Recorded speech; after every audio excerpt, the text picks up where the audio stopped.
fever coming at ya. Subscribe to Papa's YouTube channel. We're out. All right, folks, this is lead fever, and just wanted to let you folks know I didn't know about any of this stuff. I got an email from Pinty last night after I received the rifle. They've set up an affiliate link for me to give you all a discount of 15%. Look in the description. There's a link to Pinty. You can get this rifle or any of the other rifles 15% off. Anything on the Pinty site, as far as I understand it. Discount code is LF15. You'll see the discount code and you'll see the link. So if you're interested in this rifle, head over to Pinty, pick one up. That'd be like $255 for it. This is lead fever. Check out what we got tonight. We're getting ready to roll it. All right, folks. This is the Pinty Bullpup. Let's get this back in there. Try to use this straw to get it into the barrel there. Now, this is interesting looking. The crown, if you see it right there, the very end of it looks really, really rough.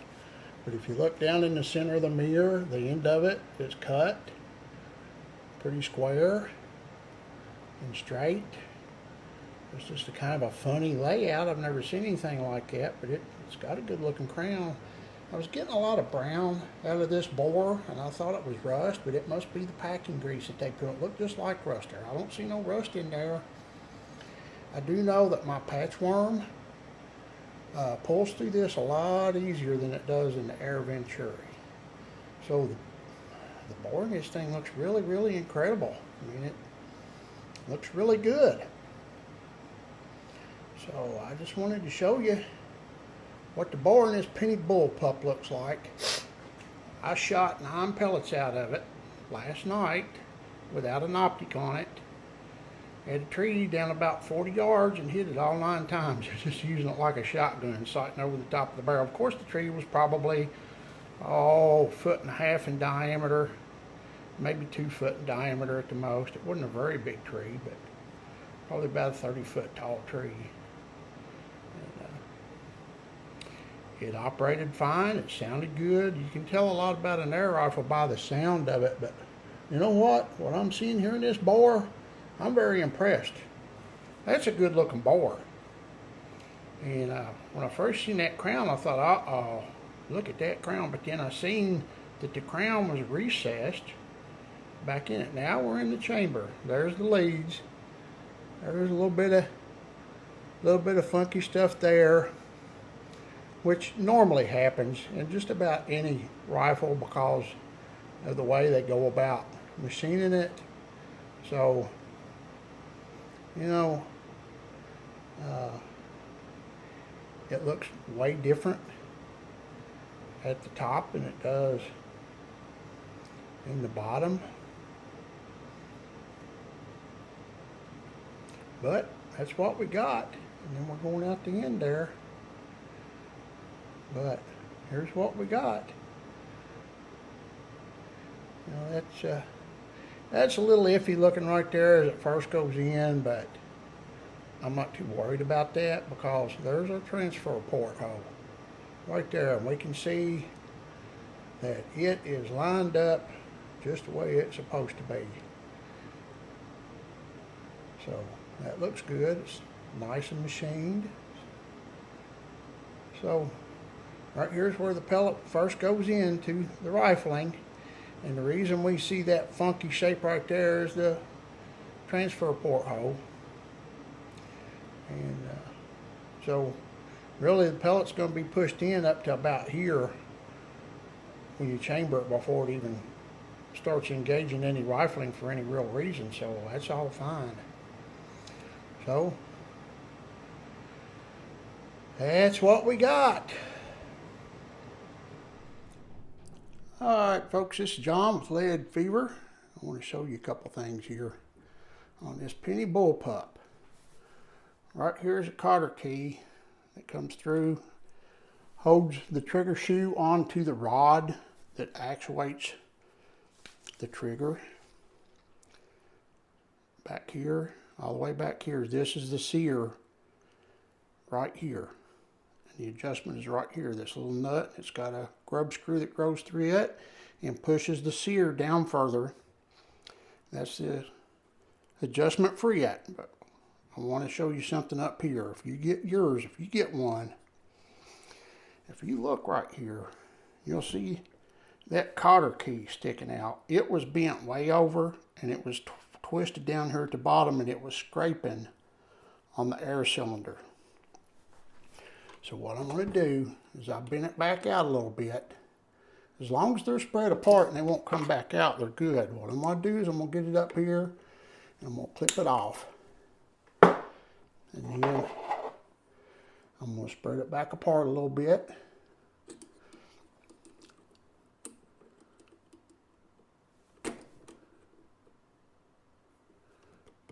Just like that. Now you can see that it's much shorter. And if it digs into the barrel, it's still going to dig into the barrel. Let's clip that off just a little bit more.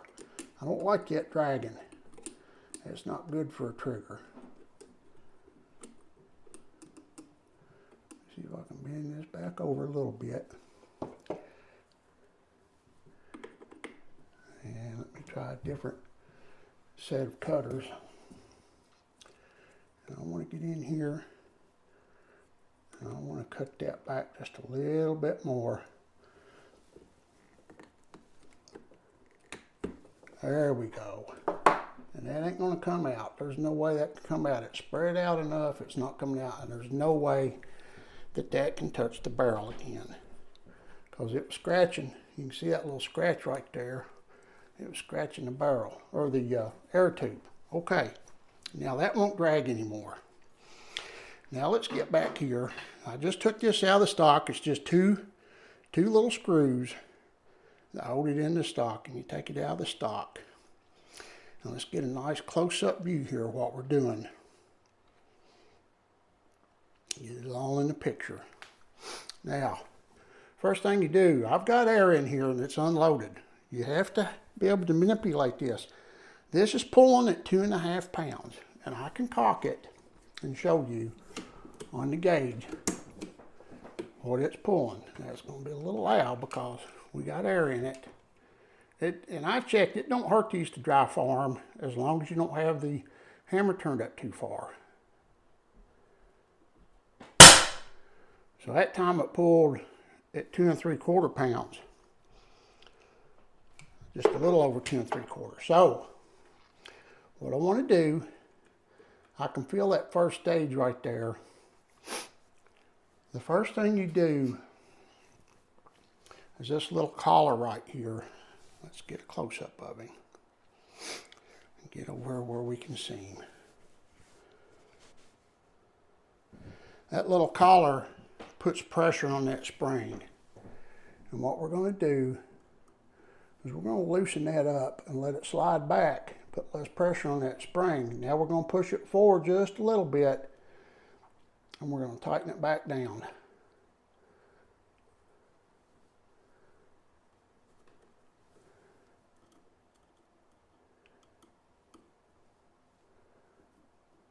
Make sure my Allen key's in there good. There we go. Might have the wrong one. Okay, now my trigger comes back forward. I got enough pressure on there to pull my trigger back forward. Okay. Now, we're going to come back to the back. If you see that little nut right there, that nut, we want to lightly loosen that up. And then we want to turn this screw in a little bit more to make that sear trip easier.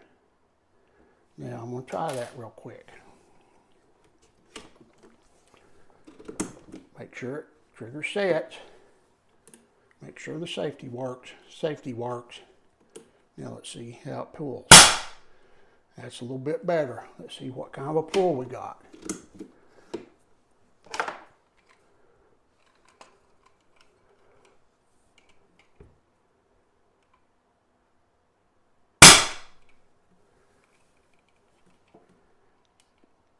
Now we are just under 2 pounds.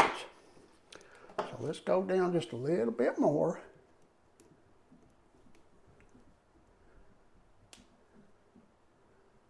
And see if it'll reset the trigger. And it resets. I'll come off of my stand there. Make sure the safety works. Safety works. Now let's see what kind of trigger pull we got this time.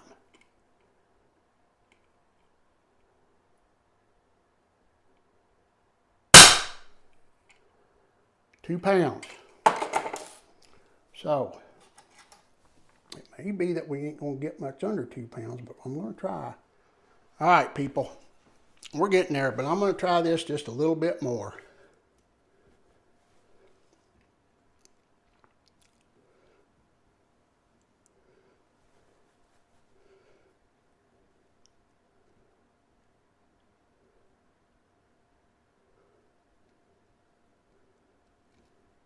Okay, I'm gonna need a longer screw if I want to go any lighter than that. Let me get my nut back on there and turn him down and be done with it.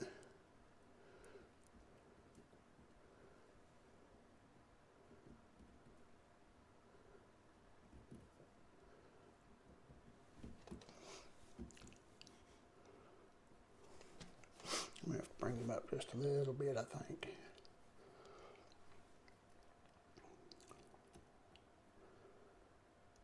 Just to get enough threads on it to catch.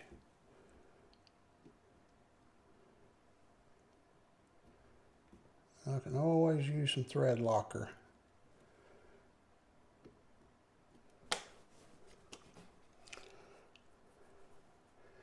Well, I'm going to see what it pulls like right there. I'm going to reset it. If I have to use thread locker, I will. I want to get this thing down under 1 pound, and that's what I'm trying to do. So let's pull it again.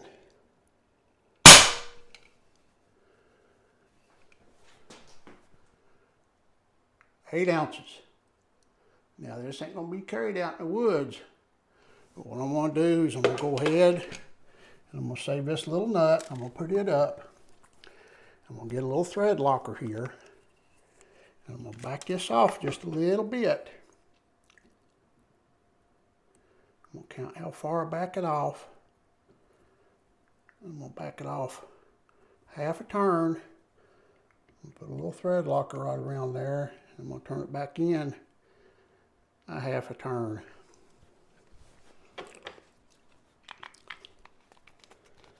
And I can probably take that nut and file the edge of it down to get the threads exposed enough to go back on here.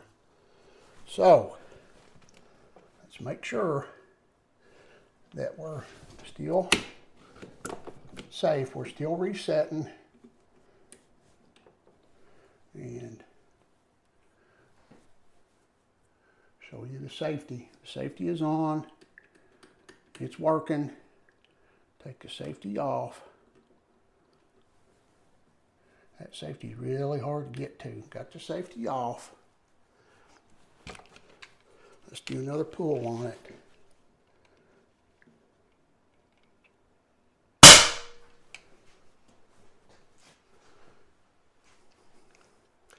Just over 8 ounces, maybe 10. It's right between 8 and 9, actually. So that's what we got for a trigger pull now, and I'm happy with that. That way, this little gun is light, and it's going to be hard to keep from moving around in the rest.